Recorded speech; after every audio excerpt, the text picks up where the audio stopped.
Hi guys, today we are going to learn future perfect tense. If we learn some grammar, it will make our language learning easier. അപ്പോൾ ഇന്ന് നമ്മൾ പഠിക്കാൻ പോകുന്ന tense ആണ് future perfect tense. What is future perfect tense?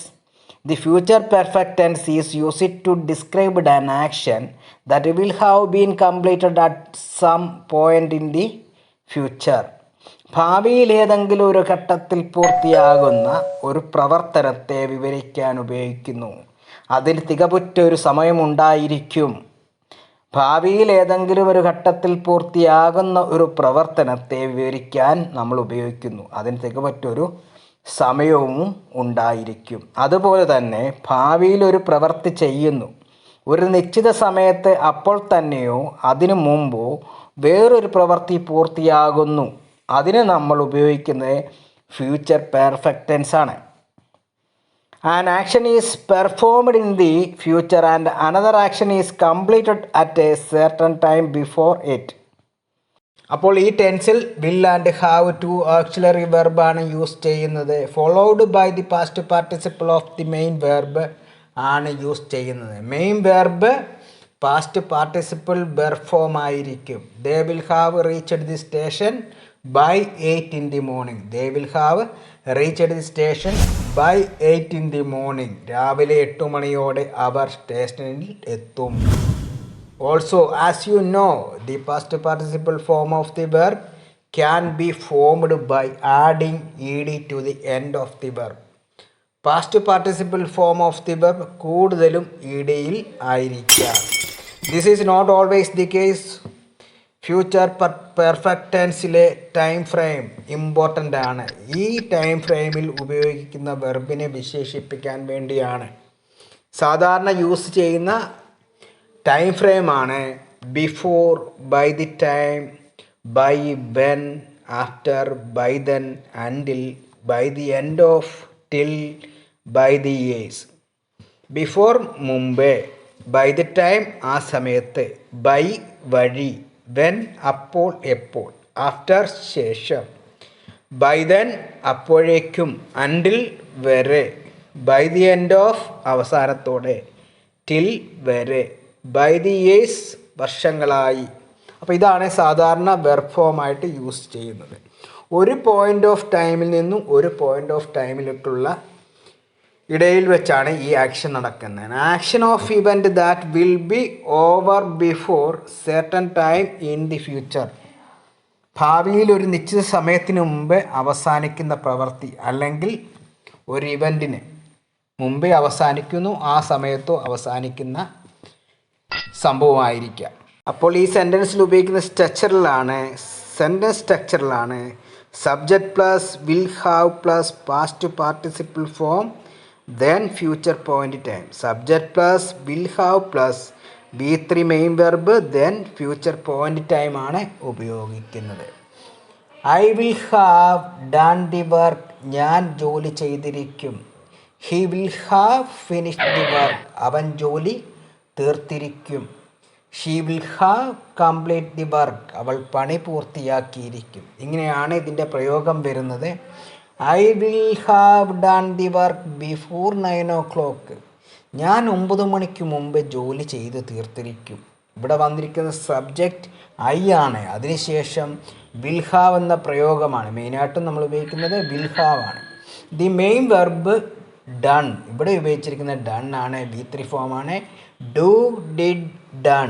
Do ചെയ്യുക, did ചെയ്തു, done ചെയ്തിട്ടുണ്ട്. Will have done ചെയ്തിരിക്കും. വിൽ ഹാവ് ഡൺ ചെയ്തിരിക്കും. വിൽ ഹാവ് ഫിനിഷ്ഡ് തീർന്നിരിക്കും. പൂർത്തിയാക്കിയിരിക്കും, തീർന്നിരിക്കും, ചെയ്തിരിക്കും, പോയിരിക്കും, വന്നിരിക്കും. ഇങ്ങനെയൊക്കെയാണ് ഇതിൻ്റെ പ്രയോഗം വരുന്നത്. I will have done the work before 9 o'clock tomorrow evening. നാളെ വൈകിട്ട് 9 മണിക്ക് മുമ്പ് ഞാൻ ജോലി പൂർത്തിയാക്കിയിരിക്കും. He will have finished the work before you arrive. നീ എത്തുന്നതിന് മുമ്പ് ഞാൻ ജോലി പൂർത്തിയാക്കിയിരിക്കും. നീ എത്തുന്നതിന് മുമ്പേ ബിഫോർ യു അറൈവ്. ഇത് ആദ്യ സെൻറ്റൻസിലാണ്. രണ്ടാമത്തെ സെൻറ്റൻസ് ആണ് അവൻ ജോലി പൂർത്തിയാക്കിയിരിക്കും. ഇവിടെ വിൽഹാവ് എന്നുള്ള ക്രിയയുള്ളൂ, വിൽഹാസ് എന്നുള്ള ക്രിയ ഇതിൻ്റെ അകത്ത് ഉപയോഗിക്കുന്നില്ല. അങ്ങനെ ഒരു ക്രിയയേ ഇല്ല. 25 വയസ്സാകുമ്പോഴേക്കും എൻ്റെ ഡിഗ്രി പൂർത്തിയാകും. I will have finished my degree by the time I turn 25. I will have finished my degree by the time I turn 25. എനിക്ക് 25 വയസ്സാകുമ്പോഴേക്കും എന്ന് പറയുന്നത് സിമ്പിൾ പ്രസൻറ്റിലായിരിക്കും. Second sentence I will have finished my degree, എൻ്റെ degree പൂർത്തിയാകും. ഈ sentence ആണ് ഇവിടെ വിൽ ഹാവ് ഉപയോഗിക്കുന്നത്. അപ്പോൾ ആദ്യത്തെ സെൻറ്റൻസ് സിമ്പിൾ പ്രസൻ്റ് ആയിരിക്കും. I will have finished my degree by the time I turn 25. I will have finished my degree എന്നുള്ളതാണ് വിൽ ഹാവ് നമ്മൾ ഉപയോഗിക്കുന്നത്. ഫ്യൂച്ചർ കണ്ടിന്യൂസ് ടെൻസിൽ എന്താണ് വ്യത്യാസം? ഭാവിയിൽ ഒരു സമയത്ത് കണ്ടിന്യൂ ആയിട്ട് നടക്കുന്ന ഒരു പ്രവൃത്തി, ഒരു പീരീഡ് ഓഫ് ടൈമിൽ കണ്ടിന്യൂ ആയിട്ട് പ്രവൃത്തി നടക്കുന്നു. She will be cooking when you return. നിങ്ങൾ വരുമ്പോൾ അവൾ പാചകം ചെയ്തുകൊണ്ടിരിക്കുകയായിരിക്കും. ഫ്യൂച്ചർ പെർഫെക്റ്റ് ടെൻസിൽ they will have finished their work next month. അടുത്ത മാസം അവർ അവരുടെ ജോലി പൂർത്തിയാക്കിയിരിക്കും. ഇവിടെ വരുന്നത് ഷീ വിൽ ബി എന്നുള്ളതാണ് കണ്ടിന്യൂസ് ടെൻസിൽ വരുന്നത്. വിൽ ഹാവ് എന്നുള്ളതാണ് ഫ്യൂച്ചർ പെർഫെക്റ്റ് ടെൻസിലും വരുന്നത്. John will have baked a cake before you arrive. നീ എത്തുന്നതിന് മുമ്പ് ജോൺ കേക്ക് ചുടുന്നതായിരിക്കും. John will have baked a cake before you arrive. നീ എത്തുന്നതിന് മുമ്പ് ജോൺ കേക്ക് ചുടുന്നതായിരിക്കും. I will have eaten before 9 o'clock. ഞാൻ 9 മണിക്ക് മുമ്പേ കഴിച്ചിരിക്കും. By the time you reach we will have finished the meal. നീ എത്തുന്ന സമയത്ത് ഞങ്ങൾ ആഹാരം പൂർത്തിയാക്കിയിരിക്കും. By the time you reach we will have finished the meal. നീ എത്തുന്ന സമയത്ത് ഞങ്ങൾ ആഹാരം പൂർത്തിയാക്കിയിരിക്കും. ഇവിടെ എല്ലാം ഭാവിയിൽ ഒരു പ്രവൃത്തി ഒരു നിശ്ചിത സമയത്ത് പൂർത്തിയാകുന്നു. ഫ്യൂച്ചർ പെർഫെക്റ്റ് ടെൻസിലെ നെഗറ്റീവ് സ്റ്റേറ്റ്മെൻ്റ് ആണെങ്കിൽ subject plus will not have plus past participle V3 form then future point time ആണ് ഉപയോഗിക്കുന്നത്. Will not have eaten food before we get to the airport tomorrow. നാളെ ഞങ്ങൾ എയർപോർട്ടിലെത്തുന്നതിന് മുമ്പ് ഫുഡ് കഴിച്ചിട്ടുണ്ടാവില്ല. ഇവിടെ ഉപയോഗിക്കുന്നത് സബ്ജക്റ്റ് ബി ആണ്. ദെൻ വിൽ നോട്ട് ഉപയോഗിക്കുക, അതിനുശേഷമാണ് ഹാവ് ഉപയോഗിക്കുന്നത്. ദെൻ ഈറ്റൺ ഉപയോഗിക്കുന്നു. ഈറ്റൺ V3 ആണ്. I will not have done this work before she comes. അവൾ വരുന്നതിന് മുമ്പ് ഞാൻ ഈ ജോലി ചെയ്യുകയില്ല. I will not have done this work before she comes. അവൾ വരുന്നതിന് മുമ്പ് ഞാൻ ഈ ജോലി ചെയ്യുകയില്ല. He will not have dressed by the time you reach home. നിങ്ങൾ വീട്ടിലെത്തുമ്പോഴേക്കും അവൻ വസ്ത്രം ധരിച്ചിട്ടുണ്ടാവില്ല. He will not have dressed by the time you reach home. നിങ്ങൾ വീട്ടിലെത്തുമ്പോഴേക്കും അവൻ വസ്ത്രം ധരിച്ചിട്ടുണ്ടാവില്ല. ഇൻട്രോഗേറ്റീവ് സെൻറ്റൻസ് തയ്യാറാക്കാൻ വേണ്ടി, ചോദ്യം തയ്യാറാക്കാൻ വേണ്ടി ആദ്യം നമ്മൾ ഉപയോഗിക്കുന്നത് വില്ലായിരിക്കും. അതിനുശേഷം subject, then have, then verb third form, then object ആണ് ഉപയോഗിക്കുന്നത്. Will plus subject plus have plus third verb form then object ആണ് ഉപയോഗിക്കുന്നത്. ചെയ്യേണ്ടി വരുമോ, പറയേണ്ടി വരുമോ, ധരിക്കേണ്ടി വരുമോ, പാടേണ്ടി വരുമോ, പോകേണ്ടി വരുമോ എന്നൊക്കെയാണ്. Will I have done this work before she. അവൾ വരുന്നതിന് മുമ്പ് ഞാൻ ഈ ജോലി ചെയ്യേണ്ടി വരുമോ. Will I have done this work before she. അവൾ വരുന്നതിന് മുമ്പ് ഞാൻ ഈ ജോലി ചെയ്യേണ്ടി വരുമോ. Will he have dressed by the time you reach home. നിങ്ങൾ വീട്ടിലെത്തുമ്പോഴേക്കും അവൻ വസ്ത്രം ധരിച്ചിരിക്കുമോ. Will he have dressed by the time you reach home.